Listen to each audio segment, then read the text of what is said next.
I don't know Cambodian. Well, yeah. That was in English, actually. Oh, you're right. That's my bad. All right, is everybody ready? Yes. That was secretly, that was hit number 3. I don't know Cambodian.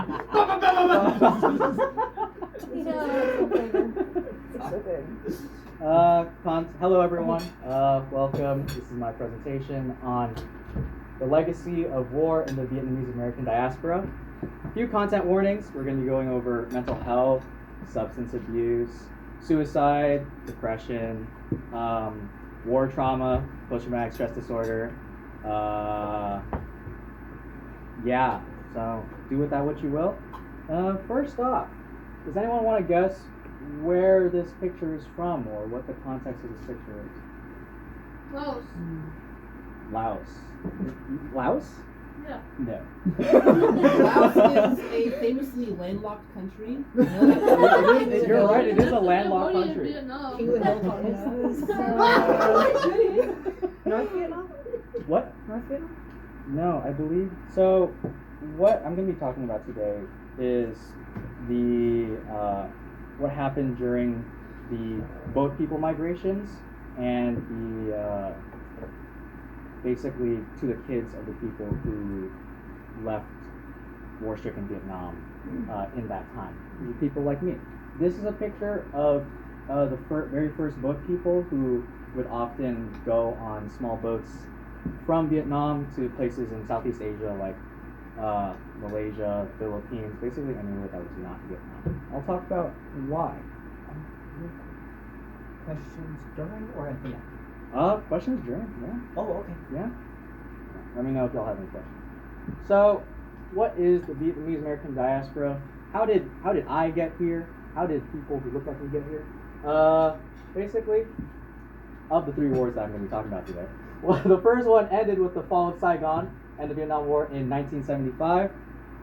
During then, there was an exodus of over 100,000 people who were mainly associated with the South Vietnamese government that had just fallen.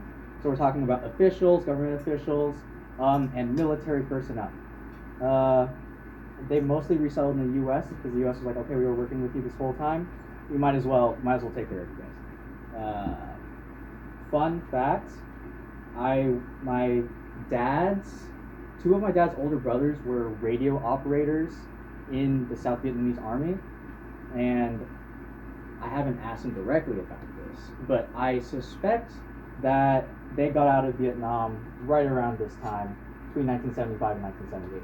What happened during 1978 was the Vietnamese occupation of Cambodia. If you don't know, there was a guy named Pol Pot. Wasn't the greatest guy, something about killing fields or something. Vietnam, for its own interests, stepped into Cambodia, occupied it militarily, using force for a large period of time. That is actually where my oldest uncle from my mom's side died, because he was killed as a soldier in the Vietnamese army during that time. I think his body is still. But at that point, Vietnamese people were like, okay, we have a lot of wars going on. At that point also, there were re-education camps in Vietnam as the formerly North Vietnamese government, now just Vietnamese government, were trying to gain control of after a civil war, basically. You have to re-educate people. There were also large economic sanctions because they just beat the U.S. in a war. Now Western countries were not going to do any trade with them. There was a lot of fallout from that, a lot of economic insecurity, a lot of remnants from the insecurity that comes around from civil wars and just social unrest as you learn to not trust your neighbors for 20 odd years or so. During that time, 350,000 refugees resettled in Hong Kong and Southeast Asia over the course of only 1 year. This took place. They used large shipping ships that held at one was 1,500 people in one ship that landed in Malaysia. Another ship was 2,500 people that landed in Indonesia. And as these countries are getting filled with more and more people, they're like, we're gonna cracked down on this. You can't come over anymore. What did the Vietnamese people do? They went on smaller boats. They were like, no can do. We want out of here. So they went on smaller boats. My dad, and there was of the people that made this journey from 1975 to roughly 1994, 1 out of 5 did not make it due to piracy, storms, overcrowding on ships and boats. They would capsize and stuff. There were too many people. My dad actually was on a smaller fishing vessel on his way to the Philippines when his ship capsized, and he thought he was going to die, but he was actually rescued by the Vietnamese military, who, like the Coast Guard, you could say, that like found them.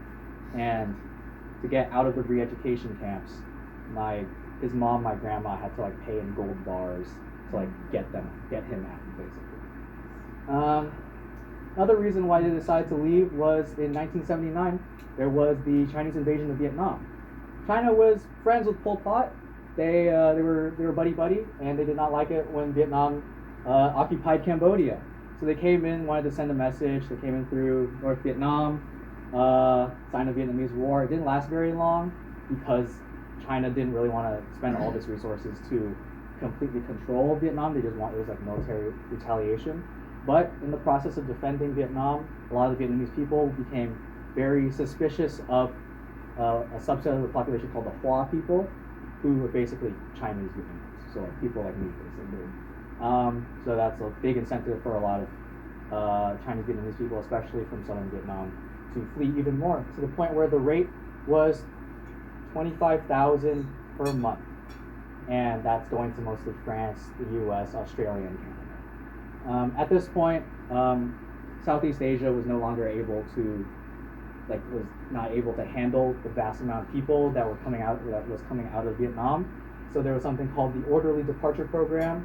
The international community met in Geneva, and the countries of U.S., Australia, Canada, and France were like, okay, go back to Vietnam. Don't die on no boats no more. But in exchange, we will do our best to do a papers processing process and get you over, and if you have family in here, we'll accelerate your process and stuff. And that's how my mom's family came over. So they didn't have to go on any boats. They went through the early departure program because the oldest uncle, now that the first uncle is dead, came over to the U.S. and was able to sponsor them back. And after 1994, that was the end of the orderly departure program, as the exodus of refugees and migrants slowed down to the point where we have now 1.4 total immigrants between the boat people and the people who were accepted through the orderly departure program.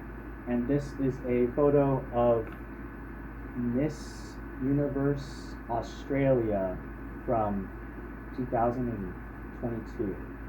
And she's a Vietnamese woman. So she is a symbol for how far and wide the Vietnamese diaspora has spread. So, basically, I'm talking about, this presentation is going to be about suicide, depression, and what the effect of that is on the Vietnamese community. And you might ask, Alex, why do you care of that? I know you're a psychology major, but why? Well, first of all, welcome to my family. This is a lot of people. This is just my mom's side, by the way. So my mom this is my mom right here. I don't know, that's 9, 8 brothers and sisters, and most of them had 2 kids each. Now, let me show you a slightly different map. Each person has a male or female inside, and then they are colored by how many of the 4 things they experience lifetime-wise. There's drinking, chronic binge drinking, smoking, mental illness, and or divorce. And that is divorce over 25.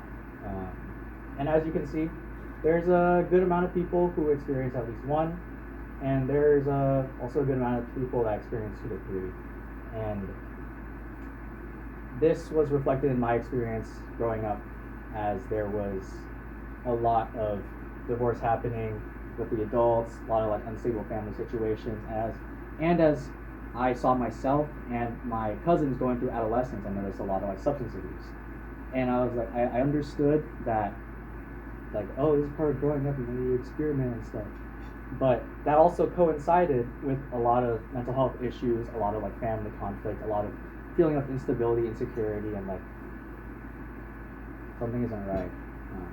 And I think that sense has stuck with me even today, and that's why I wanted to investigate if what I experience and see in my family is an outlier, or if this is representative of the larger Vietnamese community. Because I do see a lot of people who are friends with my uncles, drinking a lot, smoking a lot, and I am experienced with like mental health field to know that stigma is a big part of the Asian American community. There's something I'll get into later, but that is what informed me to think maybe this isn't just limited to my family. So I wanted to ask the question, why does it seem like Vietnamese Americans have a higher rate of substance abuse than other immigrant populations? Is that true? And what are the socio-cultural and political factors that predispose, precipitate, perpetuate, and or protect against both mental illness and substance abuse such that they are commonly comorbid? We know a lot about mental illness and substance abuse being comorbid as a avoidance coping mechanism, but we don't know about that in ethnic subgroups or even like gender subgroups. There you go. So the reason why I point out the predispose, precipitate, perpetuate, and or protect is because that's how I classified my research. In doing research for this paper, or for this presentation, this is actually old. This is 8 papers that I went through: title, author date, DOI, main findings, each of the factors, and like additional quotes and stuff. But this is 8. I ended up doing 13 for this mini literature review, just finding like information and stuff. And I'll talk about that later. We'll talk about that later. But so to get started on what I found, who here identifies as Asian? Cool.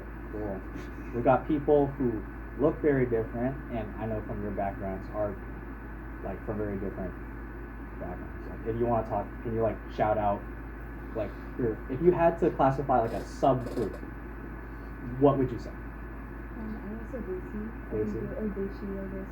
Either or, because it's mostly like Indian, but it's the same subgroup of people. And I don't like the word brown, because it's definitely It's a a variety very of different charged word. types of. Yeah.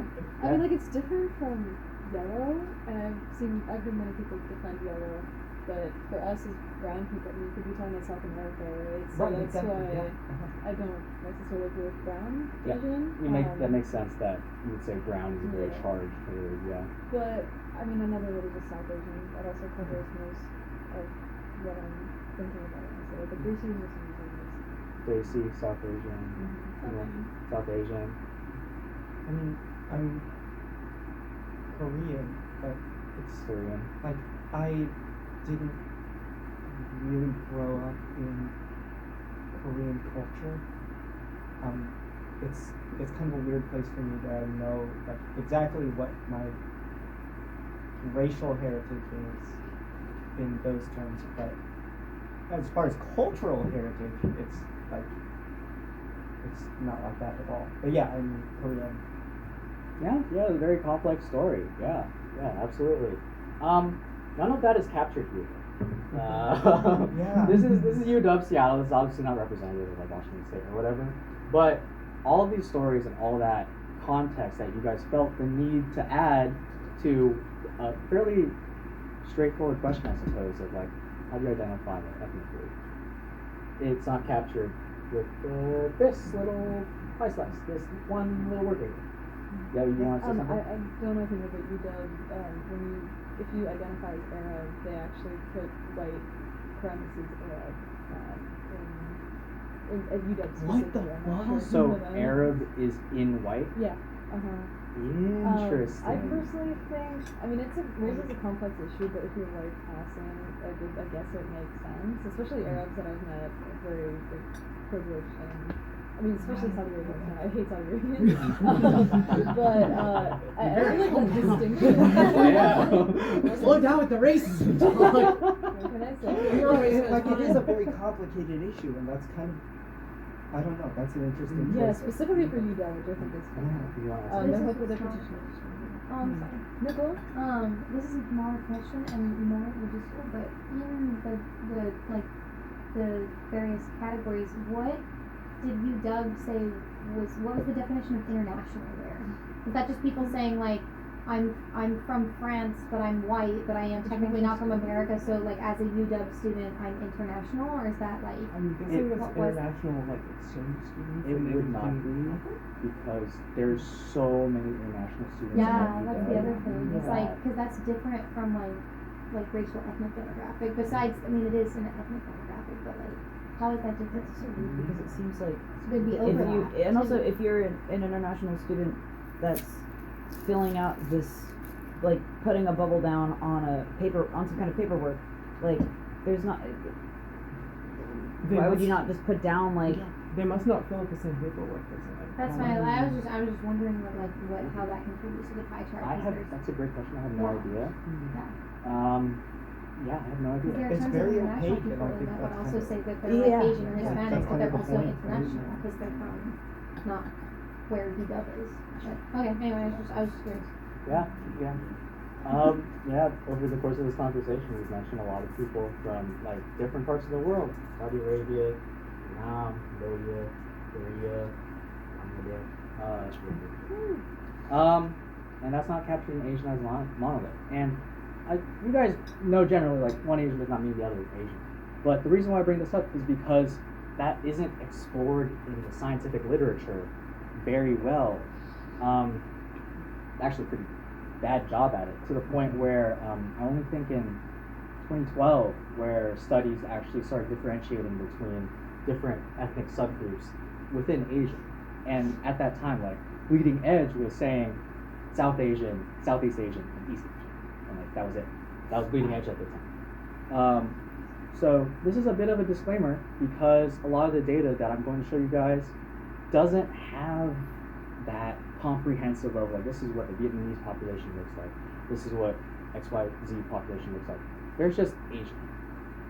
And there's a lot of issues with that. Primarily, we'll talk about this. Okay. But there are sub-studies that do that. And they find some interesting things.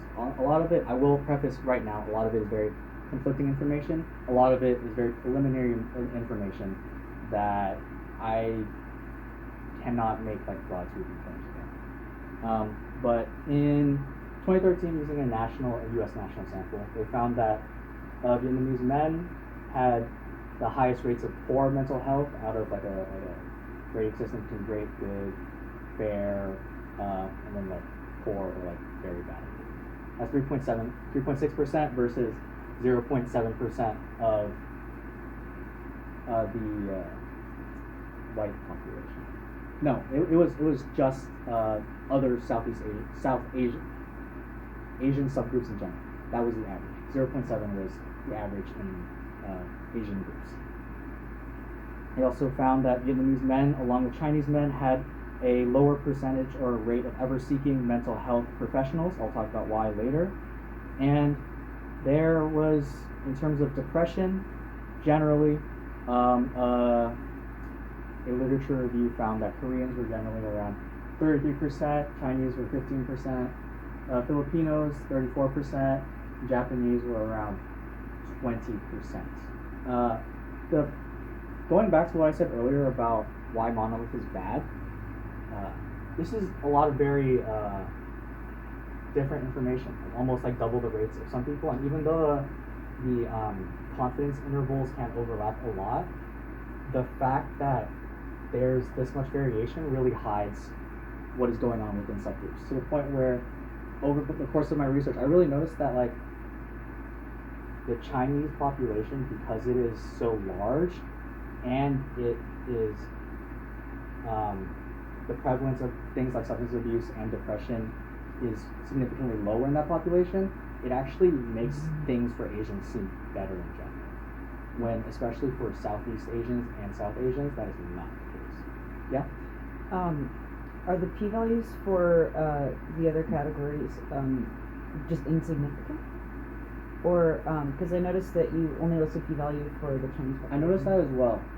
This was copy and pasted from the results section, but I didn't actually, I don't have the table there. So I cannot tell you. Yeah. But because you were mentioning specifically differences in the Chinese population from other groups, like I wonder if that has something to do with why they decided to include that specifically, or if there's something, if there's something there. In this study, they used the Chinese population as a standard, I see. basically saying that they were able to find that thank you for reminding me, Koreans and Filipinos were significantly different in terms in rates and prevalence of depression from Chinese. Chinese and Japanese were not. So, to answer your question, they were different from Chinese. Yes. Thank you. In terms of, actually, no, I do have the p-values. Whoa, There you go. cool. There you go. Yeah. Okay. Hell yeah. There we go. This was no, this was a different study. This is a different study, my bad. But this is specifically towards binge drinking and alcohol-related problems. So this is a lot. What I would like you to focus on is down here, which is drinking outcomes, binge drinking and alcohol-related problems, and ethnicity. So Japanese, Filipino, multi-Asian, South Asian, Korean, Vietnamese, other Asian, and Chinese. And if I were to point anything out, I would say that other Asians. This is in how many days out of the year do you typically binge drink? No, wait, past 3 months. Past 3 months. That's a different study. Okay. Past 3 months, how many days did you binge drink? So 4.2, 3.2, 4, 2.7, and as you can see for Vietnamese, it doesn't look like that much. So maybe not bad. Maybe not bad. And the same information is reflected here, where there's fewer alcohol-related problems, such as like liver cirrhosis or like relationship issues arise from alcoholism or something like that. It looks pretty lower. That doesn't look bad. At least from my perspective, you'll leave that. But this is from the Huang study as well. They found in their sample of, I want to say 500 people, that current smokers, that of Vietnamese men, roughly 30% were current smokers, and also roughly 30% were past smokers, versus all Asian subgroups that were like around 20% current and past. Which is a large difference. Although, in reading that, since it was so difficult to recruit people from specific subgroups for these studies, because like a lot of the times they're like 50 people, but because they have to recruit 500 people for so many different subgroups, it becomes really difficult to make any like generalizing claims about these studies. So this is honestly the best that we have to go on right now, and that's why I spent a lot of time talking about like there needs to be more research, there needs to be more data about this. Yeah. But what we've seen so far seems to suggest that the prevalence in substance use disorders in Vietnamese women is less than men, less than the national rate that includes other ethnic subgroups and other Asian women specifically. So all this is pointing to like maybe things are not so bad. Maybe like maybe we're all right. Maybe we're all right. However, there's a lot of nuance that has to be understood with it, because as Kane said in 2016, among those who did not report any alcohol use, average alcohol scores for both groups did begin to approach the recommended cutoff for dangerous drinking behavior, and almost 40% of alcohol consumers did reach this threshold, talking about binge drinking. And this is specifically with a study of Vietnamese and Cambodian women specifically. Several other cultures with low prevalence of alcohol use, there was a pattern of all or nothing drinking that had been observed, in which a small number of people who consume alcohol do so in a high volume. So widespread problem? Maybe not. But in the people who actually do have these issues, it can be amplified, it can be extreme, it can be magnified because of cultural factors that I will be getting into. This makes sense so far? Like perhaps prevalence like crosswise might not that there, but like there are other like signs that might not be all sunshine and rainbows. This goes on more into substance use issues, talking about Southeast Asian groups, Chinese and Filipino. Southeast Asian, I believe, includes Thai, Vietnamese, Cambodian, Laos, but even with using that information, the researchers here asked, have you ever smoked a cigarette? Have you ever drank alcohol, pot, used crack cocaine? Have you ever gotten drunk or high? Fun fact, this was actually a study conducted in 1994 in Seattle. And in the past month, how many times did you have more than 5 drinks? 5 drinks is binge drinking for men. 3 drinks is binge drinking for women. But yeah. As you can see, Filipino rates for a lot of these substance use disorders, well, cigarettes and alcohol were higher than all other groups. Using pot, sniff glue, crack cocaine for Southeast Asian was high. Have you ever gotten drunk or high? Filipino lifetime prevalence was high. And binge drinking, it really varied wildly between almost 10 and 6 and 1. Again, this shows a lot of what I was talking about earlier with the Chinese population being large. It can drown out a lot of the information of the other ethnic subgroups.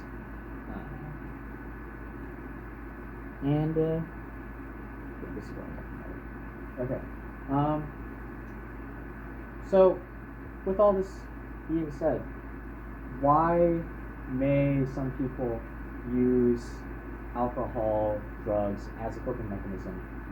And what effect does this have on the Asian American community specifically? There's this idea called peer cluster theory that Iwamoto in 2011 talked about, and this is actually a figure from their study where they looked at Asian values and their relationship with drug use. It was Asian values, depressive symptoms, and perceived peer use. And they found that there was no significant direct relationship between Asian values and illicit drug use, Asian values being classified like collectivism and like being able to speak the native language and stuff. There was no connection. But, and the asterisks are where significant differences were found, significant associations. But they found that Asian values decreased avoidant coping style, increased depressive symptoms, and they found that the strongest association between illicit drug use was with perceived peer use. What does perceived peer use look like, and how does it affect people? There's something called the peer cluster theory that Iwamoto talks about, where it's not only you're seeing your friends doing drugs, but it's seeing your friends doing drugs and that behavior becomes normalized, and also your friends having access to it grant you access to it now. So it's easier to access it, it makes more sense to receive it, and that's why that supports the rest of the literature that finds that having the company you keep really matters. Specific amongst the Vietnamese population, there was actually a high rate of early initiation with Vietnamese kids. So like Vietnamese kids, 14, 12, very early ages, begin to consume alcohol at a very young age, and this was higher than any other ethnic subgroup, an Asian ethnic subgroup. That shows the impact of peer cluster theory. It was family. I also found out about this thing called family interaction theory, where it's not only just the peers in someone's life, it's about their family. Also, honestly, as we get more into the literature, we'll find that the family is like the biggest factor in overall self-efficacy as well as overall outcomes in health. Because what the family interaction theory is if the adolescent is given the choice of do I want to take drugs? Do I not take drugs? Do I want to engage in substance abuse?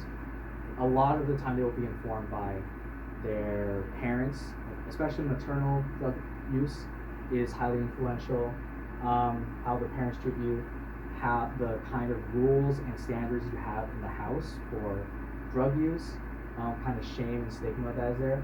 All of this is feeding into the adolescent's ability, not only their likelihood of taking drugs, but more specifically, what self-efficacy means is like, can I stop myself? Do you believe that you can stop yourself? And if you are growing up in a household where you see your mom like using drugs like regularly, going to the casino and gambling regularly, studies find that a lot of kids will believe like this is inevitable for me. This is like a family curse. This is always going to happen because this is what my mom does, and this is what's going to happen. I am actually going to use adolescent girls, like young Asian women, as a case study for this later, but bless you. Fang in 2011 found that early adolescent Asian American girls who used substances had higher levels of depressive symptoms, perceived peer substance use, higher maternal substance use, lower levels of body satisfaction, so like a lot of like shame and like low self-esteem about how they look,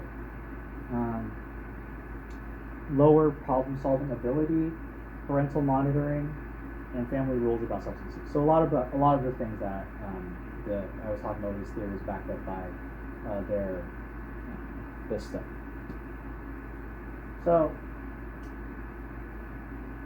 post-traumatic stress, a lot of the study participants in these studies aren't the refugees themselves. They didn't cross continents, they didn't cross oceans. These are the children of the people that did. So where is this trauma coming from? Does anyone have any ideas about where this post-traumatic stress could come from? Poverty? War. These are first generation immigrants, and that's a good thing. Yeah, like for second generation immigrants though, where would that stress and trauma come from?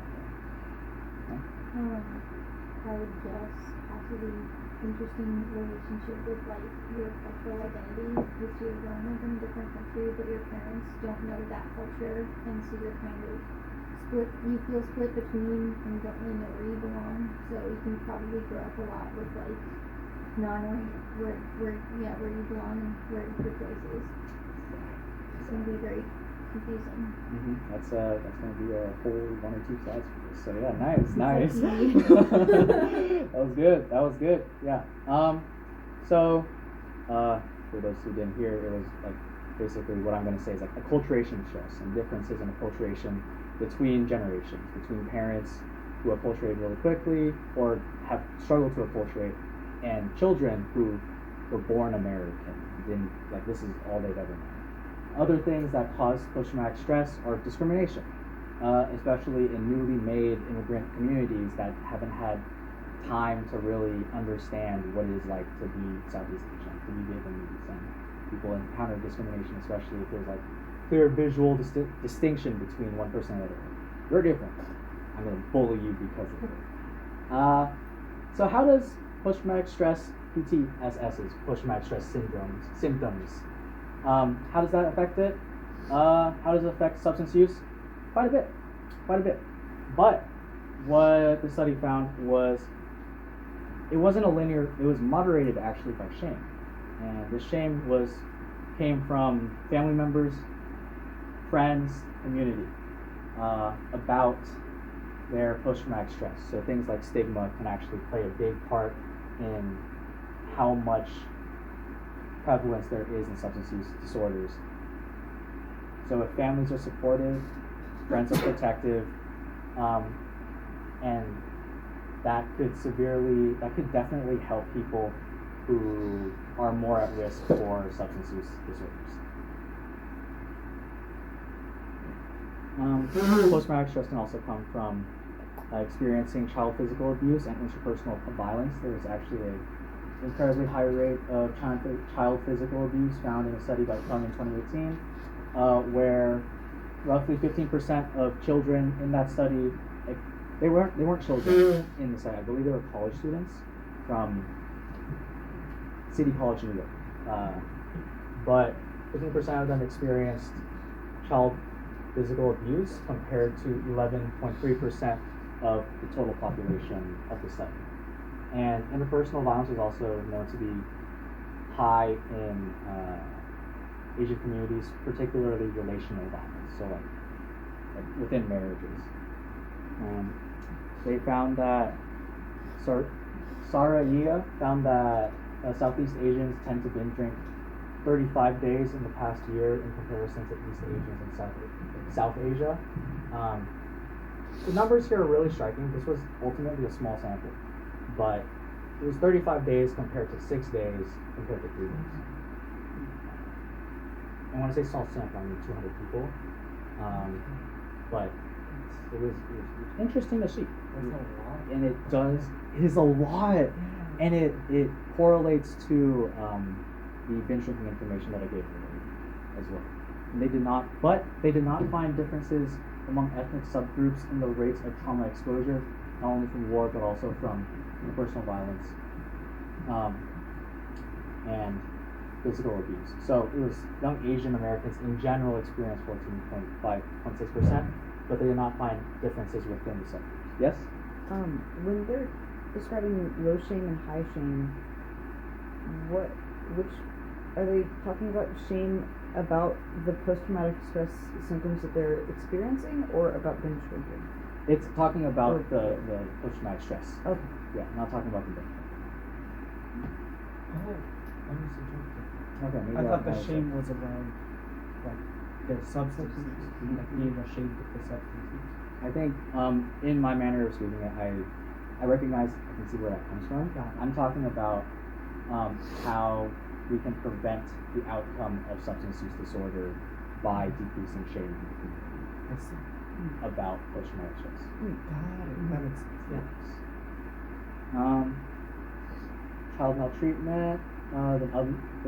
The sample reported a much higher rate of child maltreatment than other non-clinical community samples and other racial minority groups.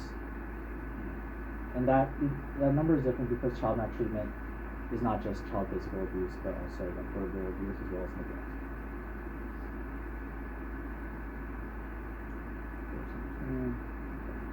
Yeah, this is what I said. So, what does shame, what does stigma, what does it look like? How do we operationalize it when we're talking about being researchers? How do we translate it into communities? Basically, how a lot of researchers, how Wyatt in 2015 decided to operationalize it was say that stigma is social exclusion as a result of marginalization, alienation, and discrimination. So when they did their literature review, they went over a lot of papers that operationalized it in different ways, but these were the main three that they were looking for. And they were looking at stigma because the Asian American community is characterized quite largely by senses of collectivism, about filial piety, and like being able to be there for your family, especially your parents and your loved ones. A lot of, especially in Southeast Asia, those countries, but also ethnic subgroups within those countries. But in terms of general Vietnamese culture, that is very true that Confucian ideals like filial piety exist, and with that comes stigma around being different, around having higher needs, around perceptions and experiences of mental illness.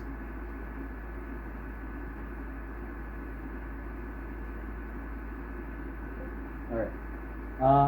They found that in 2015, they found that foreign-born Asian Americans are less likely than U.S.-born Asian Americans to seek mental health care services.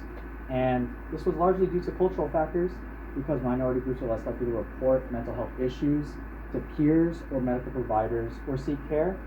And like I said they were more likely to attribute mental health problems to religious and or culturally sanctioned belief systems. So you're not sad because of how I treated you, son. You are sad because you have a demon inside of you. You gotta take care of that.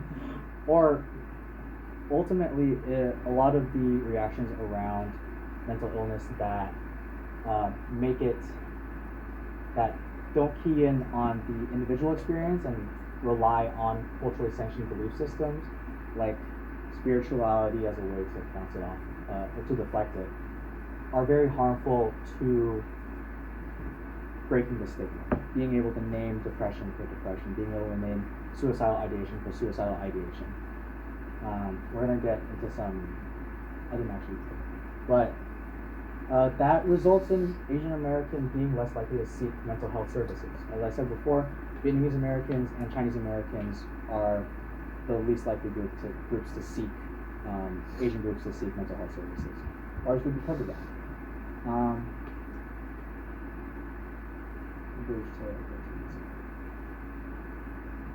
So collectively, these factors, along with discrimination, racism, and the model minority myth, converge to effectively disable help-seeking behaviors amongst Asian Americans, and this study also actually included Native Hawaiian Pacific Islanders to thereby sustain myths about mental illness within the community that can perpetuate stigma and shame. This is a point that I actually want to direct my attention away from within the Asian American community, and specifically the Vietnamese-American community. And I want to talk about racism, discrimination, and the model minority myth. So, how many of you guys know what I mean when I say the model minority myth?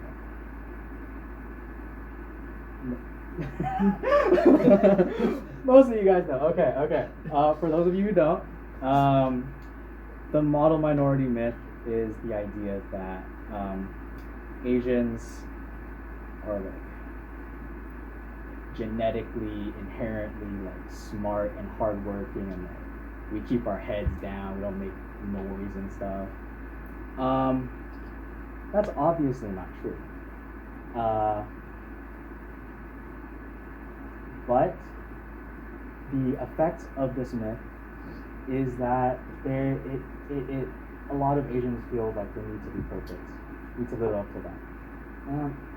I'm going to actually go into a little bit about where this model minority myth comes from and how it relates to where the perceptions of Asian Americans today, especially East Asian presenting Asian Americans today. In the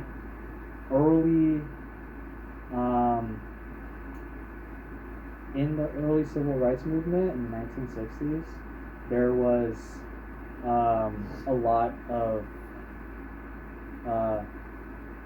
intra-racial cooperation between different groups to try to attain civil rights for a lot of minority groups.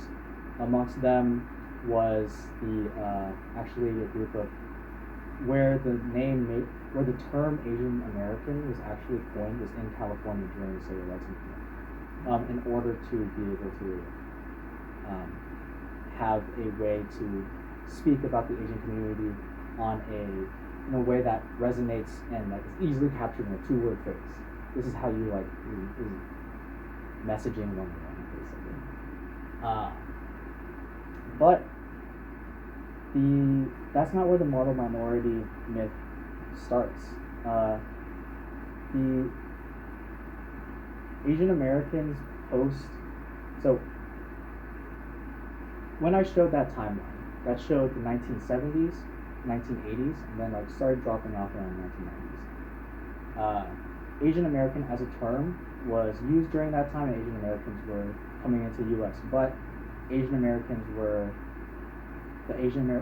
that were coming were refugees. They were poor. They needed economic security. A lot of that changed during the late 1980s and early 1990s, where immigration policies basically began to favor degree-holding individuals, especially from India and China. And within the past 30 years or so, that has completely changed the perception of what Asian looks like. On top of that, there's also so to summarize that part, Asians are seen as smart because a lot of people who came very recently are like foreign-born exchange students or people coming here working like with degrees and stuff, like doing it. The reason why the Asian community itself has actually taken up the model minority myth has a lot to do with anti-blackness and racial positioning. Basically, using the model minority myth as a way of saying we're not like them referring to black people, black Americans in this country. And in so doing, an attempt by the Asian American community to insulate itself from the worst of the discrimination and racism that it experiences. In the book that I just read, this is called A Racial Bribe by Michelle Alexander. In the New Jim Crow, it's called A Racial Bribe. But clearly, it wasn't worth it because we still got racism, discrimination, and stigma. That was a big tangent, but this I felt the need to talk about it because it's from within, but it's also from outside as well. Not being faster than the bear, but being faster than your friend. Exactly. You just gotta be faster than your friend. Yeah. So, in a lot of literature, they were asking like, oh, does acculturation help? Does it hurt? Does it help to know English? Does it help to be deeply embedded in and assimilated into the U.S. culture? Or does it hurt? Does it hurt to be far away from it, to feel like you don't really have a place of your own to call home, don't have a community? The literature doesn't know. No one knows. Largely because the populations that they were studying were too big. They included a lot of foreign-born as well as a lot of native-born. Became a lot. However, literature recently is starting to see that the level of acculturation doesn't necessarily matter for mental health and substance use so much as it's how it affects your family and specifically what you were talking about both of you if your family does not know how to speak English, does not carry American cultural values, carries collectivist values, and you are born American and you carry individualistic values, you're like, I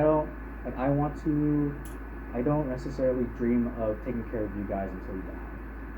I don't necessarily want to have a big community. I want to go off and do my own thing, basically.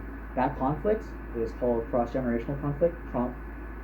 Cross-generational conflict, and that is actually a huge indicator of substance use disorders and mental illness in my generation, second generation immigrants, and the population that we're talking about today.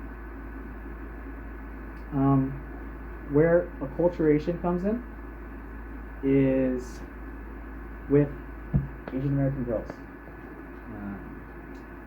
particularly with disempowering parenting styles. Basically, one study titled Fractured Identity was actually cited a lot, and basically what they said was that there are two things that really lead to Asian American girls experiencing extremely high rates of suicidal ideation, depression, substance use disorders. And a lot of the family members who I highlighted on the heat map were women.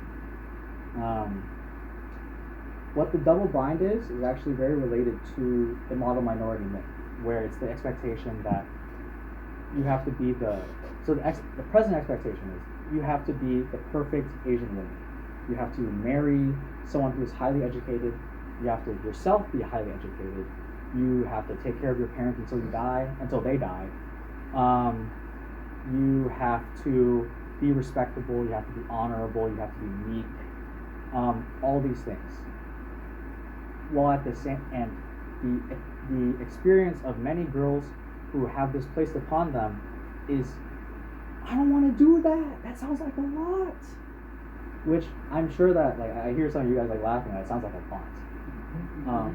It is a lot. It is undeniably a lot. But you are still raised in that kind of culture for 20 years. You are still going to be around your parents like every year at the very least. Many girls who experience this double bind experience this like, I don't want to be that perfect Asian woman, but I still want to be that perfect Asian woman because that's all I've ever aimed for. A lot of women actually talk about, in the quotes that I read, they talked about like being rebellious, but also expecting to find and marry like a academic man. They talk about like, like trying to like grow up and not being able to really understand where their parents are coming from. And this is actually we're talking about disempowering parenting styles, where especially towards girls and women, there's strong patriarchal traits in how a lot of parents treat them. Because a lot of you have to marry a certain type of person, you have to take care of your parents, that is not present for men. That expectation is not there for men. For men, it's like, go, start a business, don't worry about it. Your sister's got it. Like, your sister's gonna take care of us. And these parenting styles also contribute to a lot of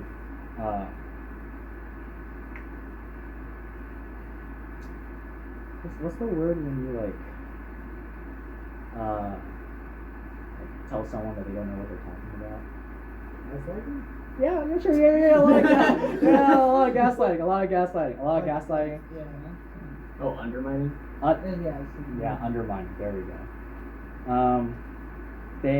lot of these disempowering parenting styles lead to a lot of undermining about the girl's experience, particularly when it comes to mental health, when it comes to substance abuse, where parents refuse to help their kids with substance use, and there are quotes like after like suicide attempts, parents were like, "You're going to hell," after the attempt, where it's like you're like this is a you problem and stuff like that. What that leads to is what the authors coined fractured identity, but basically what that means is like a severely increased rate of substance use, low self-esteem, like suicidal ideation, depression, and not fun times. Yeah, to put an exclamation point on that, in 2009, young Asian American women had the second highest rate of suicide amongst those aged 15 to 24 among all racial groups, and there was also rapid growth in incidence of suicide. So, suicide and depression numbers, especially amongst this demographic, are not easy to come by, but it would be safe to say that these numbers are even higher now. Females showed higher rate of suicide attempts compared to males. However, among males, Asians were the most likely to attempt suicide compared to other groups. So that even compared to the male experience, it seems like the female experience is rough. It's rough out there. Yeah? Fucked up question. Do you know what the success rate of the suicide attempts are? I do know that I want to be very careful about this topic because there's a lot of like inherently sexist dialogue around suicide, comparing men to women. But I will say that the success, like suicides, so if you want to say successful suicide attempts, then like male is higher than female still. So, is this saying that it's like all other racial groups and then Asian men and then Asian women? For attempts, yeah. That's okay. Got it. Wow.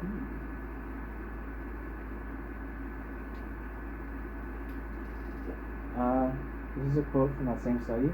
Yeah, basically the study collected testimonials from adult women. Most of these testimonials were from people in their 20s. But this is a quote that, okay, we've all had sex, but we don't want to talk about it because they want to be viewed like perfect, like that perfect Korean child. Do not have sex, wait till marriage, not do drugs, just be an angel. So this is the kind of expectation that's being placed on the Asian American woman. And in terms of drug abuse and the mindset behind that, ecstasy was fun because when you're on it, you're just happy. So no matter what happens at like school, at like home, or whatever happened at school, you're just happy. And this is I think she's like 25. And these are experiences that like still are very fresh in their minds.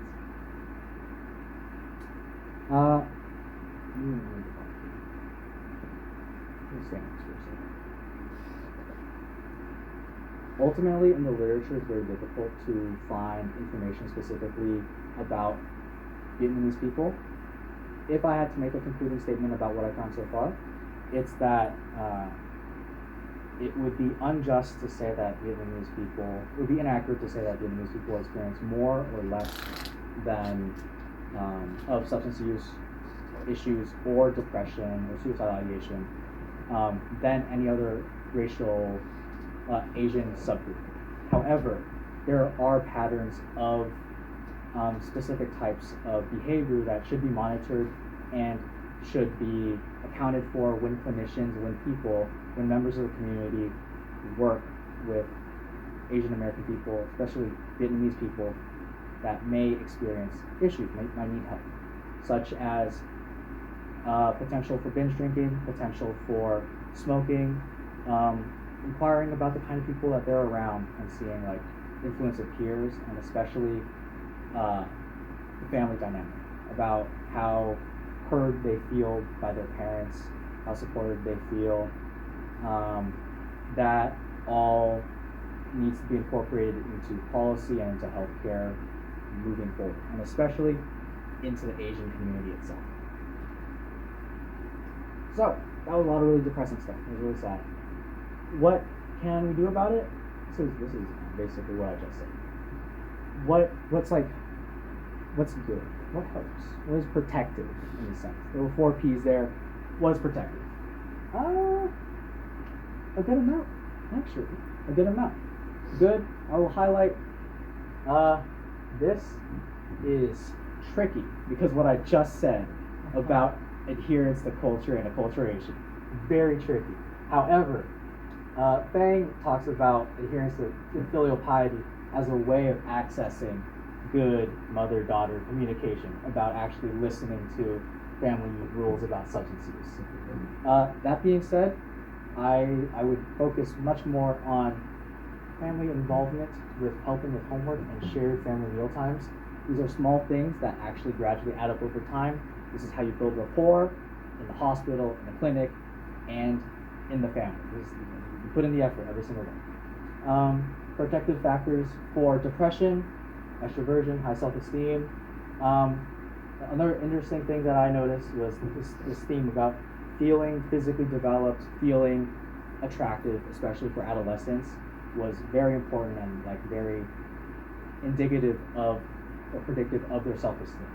So being able to support a child through that, being able to support an adolescent through that is very important, and also understanding acculturation as well, and how your kid who was born here is going to think differently than how you think, and that you will have to accept that as a parent. Finally, and yeah, as part of that, family cohesion. Better family relationships lessen the detrimental impact of perceived discrimination. And like we talked about before, discrimination can lead to bad stuff. So watch out for each other, y'all. Any questions? That's the end of my presentation.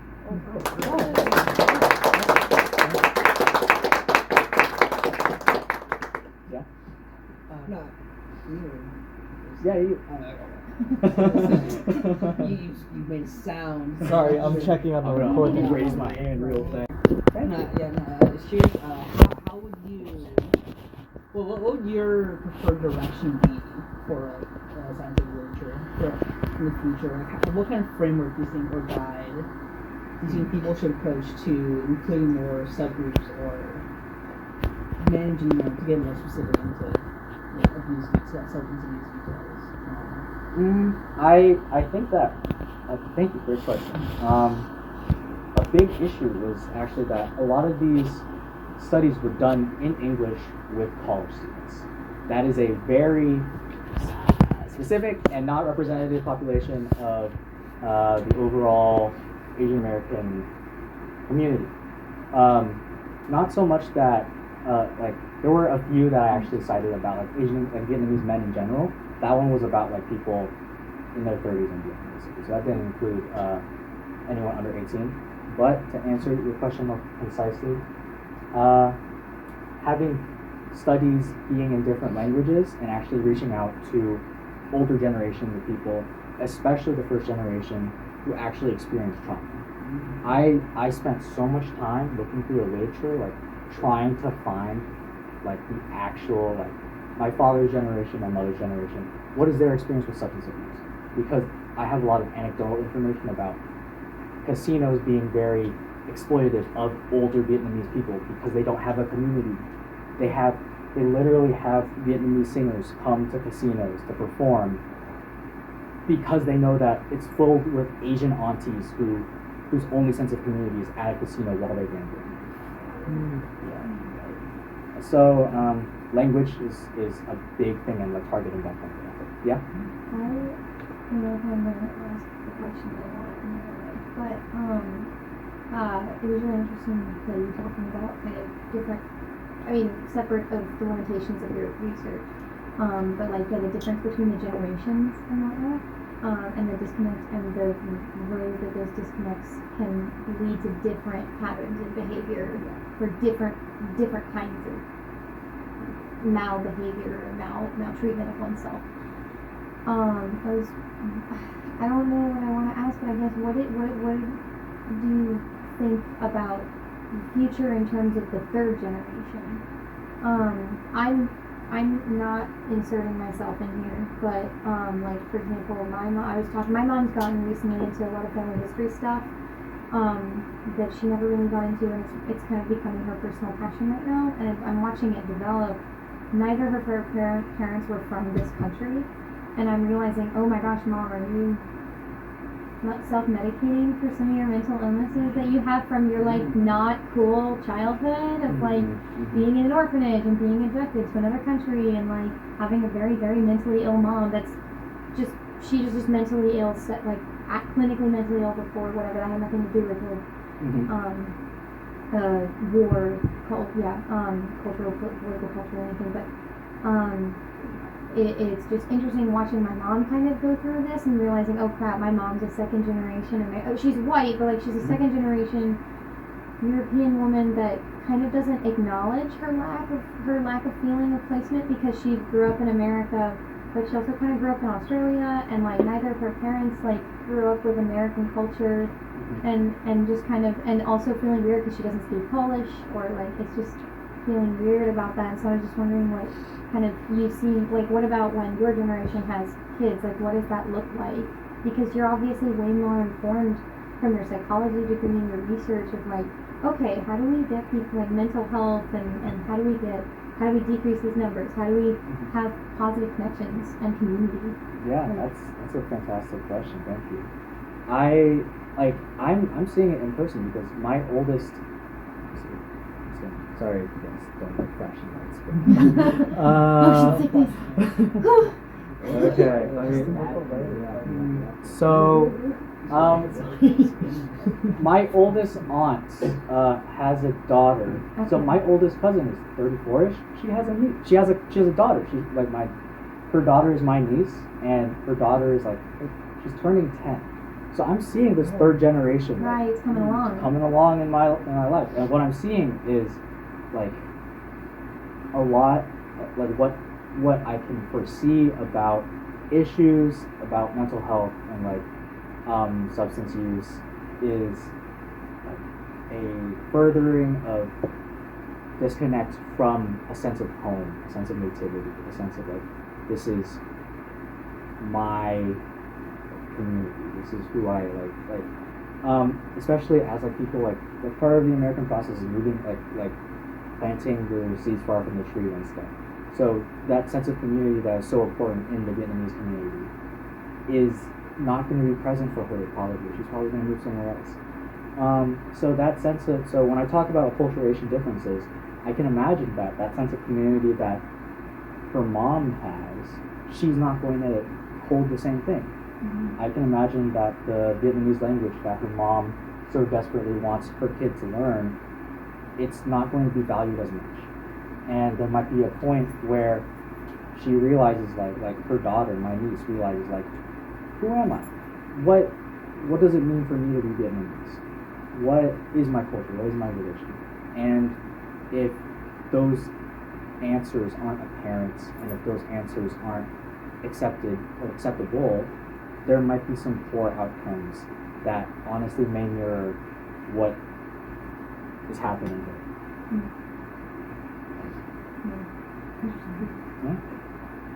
Well, you got there first. I was gonna say, so, may I add something to that? So I don't know in Asian American communities, or specifically in there, but I know for Latino communities, the families that acculturate much faster, their kids are like, it's some insane, it's like 40 or 50% more likely to have health and mental health issues in just the being second generation, largely just from being disconnected from their community, which is interesting to see that not it skip a generation, but it take longer as working holds on to its cultural identity for a whole extra generation. Trying to delay the inevitable. Just what a generation.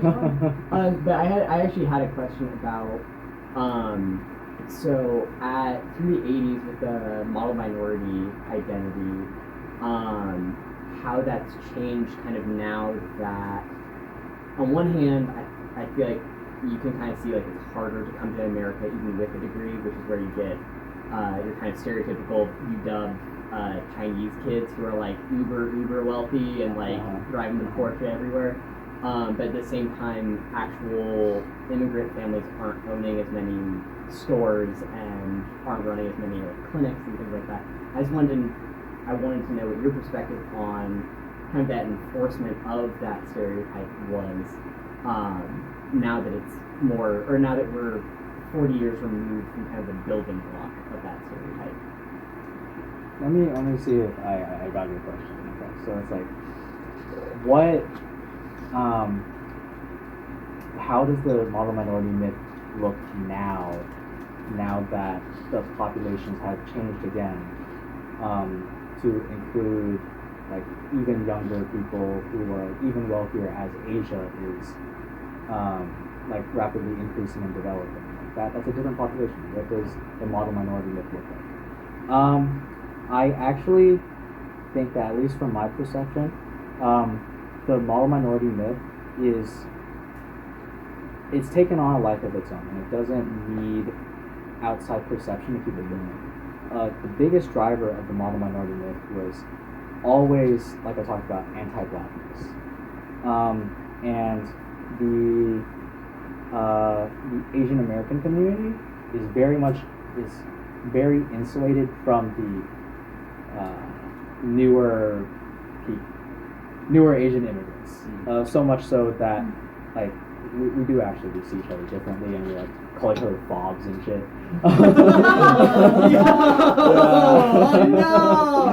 So like it's true. There's like because we come from different backgrounds, right? They're like we were refugees, like they're like much wealthier and stuff. And so this model minority myth, it has taken on a life of its own, and it's still very much fueled by the desire to insulate us from discrimination. So in many ways, it hasn't changed at all, despite a different generation of immigrants coming in.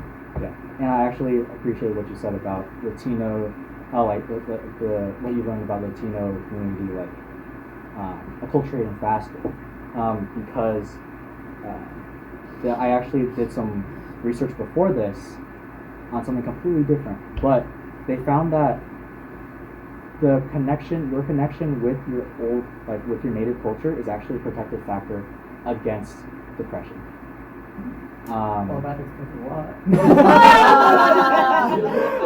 I think that's what I was meaning with the third generation. Like your aunt's, well, your aunt's grandchild now is like, do they go full force of like trying to kind of connect as much as they can, or do they kind of accept a different identity from like your grandparents or something? You know? That's a great question. That's a nuts question. I have. Well, I mean, I'm sure it's up to the individual, but it's just like, that's great. I don't know. It's Well, just to be fair, my niece, her Vietnamese is better than mine. like, oh, really? Yeah, it's pretty nuts. It's pretty nuts. That's Yeah. so Just, like, cool learn for younger. her. She learned younger. Her mom That's was so cool. born in Vietnam. These two, they're older enough. I think these were born in Vietnam. That's amazing. So. Oh, the kids too. Yeah, so like my cousin is like, she has a Vietnamese name. So it was probably easier for her to learn, both because like they became educated. Yeah.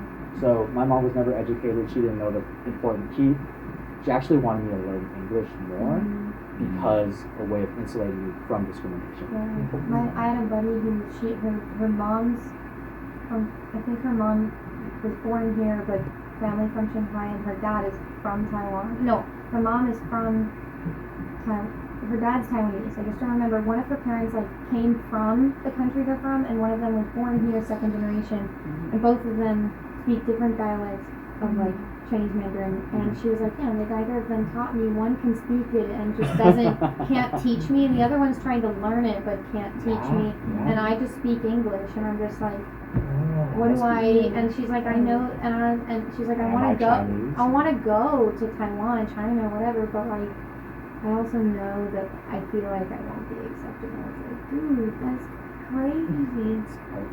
That sucks. Because like I want that for her. I want her to be able to feel like she can go and not be like isolated from that, like, from wanting to be a part of that. You know? It's gonna be a process. Do you have a question? Yes. I was curious about if there were any studies coming out of the separate actual Asian countries, like Korea, for example, like if there were any studies being done in Vietnam to see how people of a similar age, how substance abuse or rates of divorce compare between those who are still in the country and those who have emigrated to America. That's a great question. I'm sure that's actually I'm not sure. I don't know if that sounds like that would be nationally available data, just like national rates of depression and stuff. What I will say is that it seems like you're getting onto something that I actually appreciate, because this diaspora population is now significantly different from the Vietnamese population now, to the point where my parents, they basically speak like people spoke in the 70s and 80s. Like the old TVs and stuff, like they had those accents.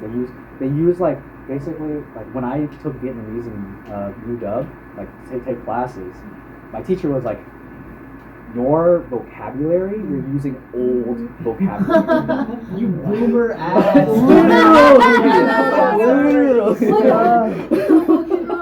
Fucking Quaalude guy. All of them. Do you want to get up here and teach this class? We don't call that people that anymore, dude. Stuff like that. That's in Bengali. Mhm, I said this before, but my cousins don't like to talk to me in Bangla because I talk like a news reporter, and that's just what I learned in class. So we've got the same kind of thing. Also, going back to your question, I think the Bangla community is really interesting because we've been in London for generations and generations, and so I think these really not American in this case, British kids that have Bengali parents who have had Bengali parents who have had Bengali parents, because they've been there for so long, they're basically white British kids, which is kind of crazy because you don't have that in the U.S. just because it's a, I don't know, newer country, whatever that means. You do have on the East Coast though, like at least one of my close friends, a lot of his Indian family's on the East Coast, a lot of our Indian family's on the East Coast because we've been there for longer generations, and you'll see Indian kids that are like basically like kids, like to the point where you really can't tell the difference. And you see that a little bit in Seattle, but there's less of a, how do I describe it? Like there's less. What was the word that you used? It was really good. Like one or two generations, but over there it would be like 4 generations. Yeah, Maybe not right. 4, but so on. Yeah. Like our dad has been here since the 80s, but I still consider him like a first generation immigrant, like us first generation Americans, you know. I appreciate that a lot. I do want to note though that it sounds like the communities that you're talking about are doing fairly well for this. I don't know about that.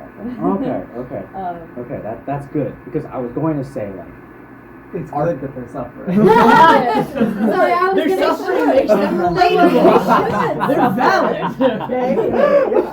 No, wait. America, land of the free. Sorry. You want to suffer, you our can. trajectories You want as to suffer, you can. Because obviously it's a choice. the trajectories of the Vietnamese population in the U.S. is not looking great, especially because if you're looking at, I also did research on Japanese Americans and Filipino Americans in the past, and rates of chronic stress, hypertension, diabetes, poverty, especially for Japanese Americans. These are the same rates in Latino communities too. Yeah, That's like it's not it's an amplification of discrimination and poverty that is the same system of marginalization that the Black community has experienced for so much longer. And it's this model minority myth is only obscuring the path that we are going down. All right, not 2 parts. I got 2 separate questions that I want answers. I need answers for.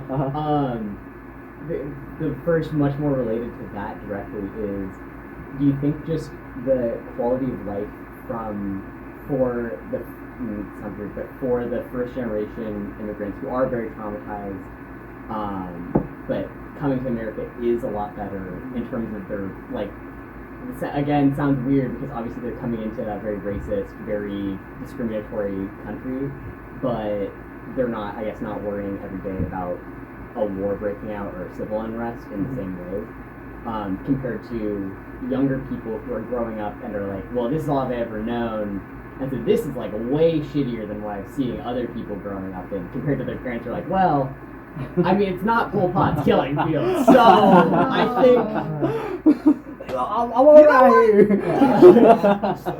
I guess it is. Let me answer that question first. Like I said, we don't have data from that first generation of immigrants coming in. I don't know what my parents' generation is going to look like in terms of rates of depression, substance abuse. I can only see my uncles getting way too blasted, drinking too much. I can only see my uncle getting divorced because his wife gambled too much. Like, yeah. So I can only have anecdotal information right now. But what I can say is that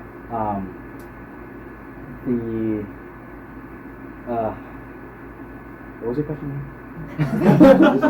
sorry, just how first gen experience comparatively better than where they came from versus second gen, third gen experience shittier than everyone around them, essentially.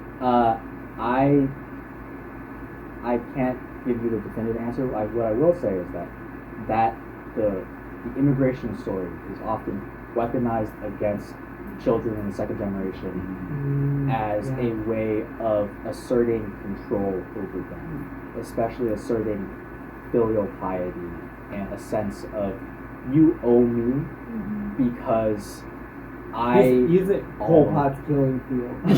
So what? You're grateful to me for like literally giving birth to you here. This instead of there. Passport, This isn't the re-education camps. You didn't have to travel across an ocean. You should be grateful. That's why you should take care of me until I die. That's why you need to 'Cause I marry did someone that I respect. Do that for me. Exactly. Yeah. It's literally that. So, Perhaps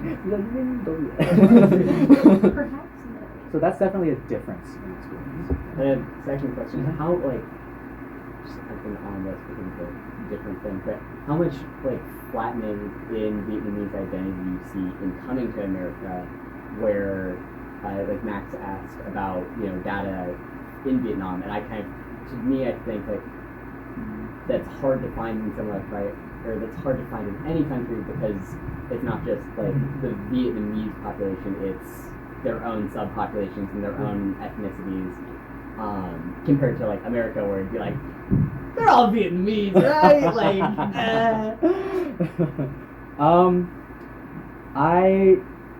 There is a what I understand when you say flattening, do you mean like homogenizing of the culture? Yeah, just condensing everyone who comes from Vietnamese, North Vietnam, South Vietnam, East, West, wherever. You're all now you're Vietnamese, you live in the same neighborhood, you eat the same food, whatever. That is exactly what happened. Exactly. Because like people in Vietnam, like not everyone in Vietnam speaks Vietnamese. Mm-hmm. If you take a 1 hour drive into the mountains, there are kids there that are like browner than me, who don't speak Vietnamese, who speak like indigenous languages and stuff. But when you're in America, you have to hold on really tight to the identity of Hmong, identity of Cham, identity of like all these different minorities, or else you will be flattened, you will be homogenized by the diaspora. And like the reason why this kind of flattening exists is because it's how you create community. It's like you're part of us now, we know your experience. But I really appreciate you pointing that out, because that maybe that homogenization also like hurts people who feel like their stories aren't being represented. Like not maybe, that definitely happens. Yeah. Definitely. So, there was a whole subsection of like Sleepy people, and they're just like from a specific village, and if you don't marry someone from that specific village, it's considered an interracial marriage in their eyes. And we have similar, the indigenous people are all over hills, so but they're called Takma, and it's a different, like honestly a different race of people, even though we're from the same country. And so it's very much that sense of like isolation even within the communities. So I totally get that. But my question is, so what about dad's side? This is mom's side, right? Yeah. Dad's side? Yeah. Early Mostly like green, about that. hopefully. My dad is like so my mom is that's me. You're male. Oh shit! Wait, what? You've gotten divorced? I was wondering the whole time You didn't tell which me. one it was. I thought we were friends. No, he's sad. So Well, to be fair, divorce usually does that too. Oh, the orange that he Yeah, no. We're progressing Alex's move down the ladder too Yeah. right now. I really gotta edit this. Yeah. So you've tried alcohol, right? You should be red. It's like a problem. Yeah. If you smoked once, Alcohol is kind of a problem. Where's the dark color than red? That's what I want to know. Like, Really. Well, we're gonna find out, because like I say we're gonna find out because I don't know. I haven't interviewed every single one of these people, right? These people aren't even old enough to be divorced from. I think like the cutoff for 25 is actually here. yeah. So these people, like, you can't even, like, it's hard for you to get up there. But the reason why I say this is my dad was his second. He was like also very young, but he had kids a full, like when he was like, he had me when he was 35, 36, 37. So my cousins here, if this was representative, my dad's family is also like 9 brothers and like 9 siblings, but they're like 50s, 40s, 30s. I don't know anything about them yet. But a lot of them do have health the marriage, but they are married. Okay, This may Yet to change. be divorced. Yet to be divorced. Not I always a good thing. I don't know about God, yeah. drinking or smoking. They don't do it around me. They would never tell me about mental illness issues. Yeah. Um, You ever feel sad, Grandpa? For no reason. Everything seems good. Can we just do a little interview?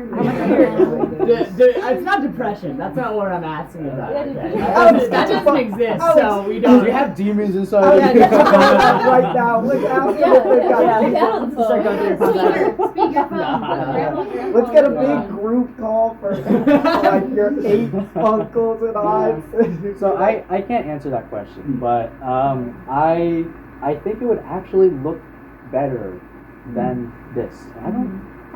I That's honestly fascinating. do not know why that would make you. That's a great question to think about next time. Arthur, are they? This is maybe. Well, are they more or less Christian? Do you know more? There you go. Okay. That's why you have a divorce then, I hate to cut this off, but we should go to the next presentation. Yes. Also, briefly side note, do you think that might also have something to do with like higher shame level, For what?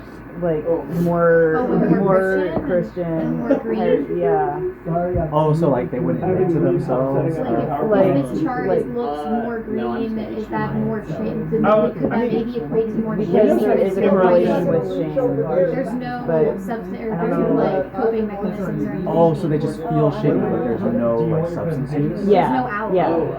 Like your quote with the ecstasy and whatnot. Yeah. That could very much be.